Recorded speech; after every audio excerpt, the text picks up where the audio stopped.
And I want to talk about the Georgia election interference case. And that case is already, as you know, in trouble. It's in trouble because of all the shenanigans involving Nathan Wade and Fani Willis. The judge, his name is Scott McAfee, has agreed to have the case be appealed to a higher court. And the higher court will decide should Fani Willis be disqualified from the case. And that is currently being looked at. That's currently being reviewed. But quite apart from that, the Supreme Court's immunity decision, even if the case goes forward, is going to have to now take into account what the Supreme Court said. So let's look at this case in a little bit more detail.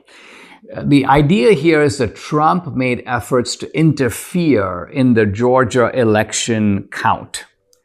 Okay, that alone doesn't seem to be official conduct because, after all, we seem to be dealing not so much with President Trump, but with candidate Trump. So arguably, Trump is not immune on that basis. But let's look at the evidence that is the centerpiece of this trial. Well, probably the single most important piece of evidence is the so-called phone call that Trump had with the Georgia Secretary of State, Brad Raffensperger. This is the phone call in which supposedly Trump said, let's go ahead and find 11,780 votes. But the simple truth of this is that Trump was calling Raffensperger as the president. This was a presidential phone call.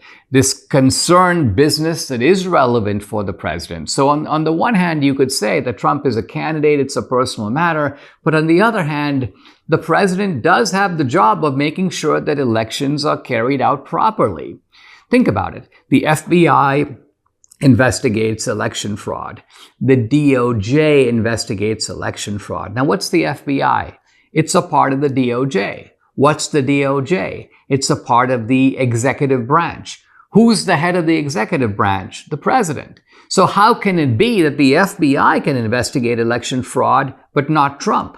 How can it be that the DOJ, Trump's DOJ, can investigate election fraud, but not Trump himself? I don't see any way of holding that Trump is somehow not permitted in his official capacity to investigate election fraud. And if so, this phone call is out of bounds. Why? Because the Supreme Court said that if Trump is carrying out his official duties, he's immune. His motivations don't matter. His conduct is out of bounds. His motivation is out of bounds. This could be a very serious problem for the Georgia case.